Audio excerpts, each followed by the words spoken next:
कहानी शुरू होती है एक प्राचीन नगरी से, जहां अंधविश्वास और अत्याचार के साए लोगों पर भारी थे।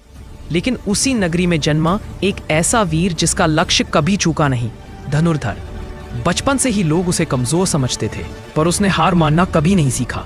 उसके पास न धन था न महंगे हथियार, बस एक टूटा हुआ धनुष और एक जुनून जो किसी भी तीर से तेज था। गिरते पड़ते, सीखते संभलते, वह नगर का सबसे उत्तम निशाना लगाने वाला धनुर्धर बन गया। उसकी तीरंदाजी कला थी और उसका साहस एक मिसाल। लेकिन एक दिन नगरी पर तूफान टूट पड़ा। रक्ताक्ष, एक क्रूर शासक जो न कानून को मानता था न इंसानियत को, उसकी सेना ने पूरे गांव को आग के हवाले कर दिया और लोगों की उम्मीदें चकनाचूर हो गईं। जब सब खामोश थे, तब एक आवाज उठी, धनुर्धर की। उसने प्रण लिया, इस नगरी पर अब कभी अत्याचार नहीं होगा। अगला पल था तीरों का तूफान। हर तीर अन्याय को मिटा रहा था। धनुर्धर की गति को कोई रोक नहीं पा रहा था, न मनुष्य न दानव। लेकिन वीर भी कभी कभी गिर जाते हैं। एक भीषण युद्ध में धनुर्धर गंभीर रूप से घायल हो गया।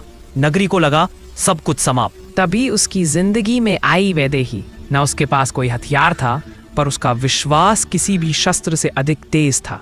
उसने ही धनुर्धर को संभाला, उसकी चोटों को भरा और उसे कारण दिया, सिर्फ जीने का नहीं, लड़ने का। उस क्षण एक नए धनुर्धर का जन्म हुआ, जो जख्मों से नहीं, विश्वास से मजबूत था। वैदेही उसके साथ थी और पूरी नगरी उसके पीछे। आखिरकार आ गया अंतिम युद्ध का समय। एक तीर, एक अंतिम वार, और रक्ताक्ष का अंत हो गया। नगरी की गलियों में फिर दीप जले, लोगों के चेहरों पर फिर मुस्कान लौटी।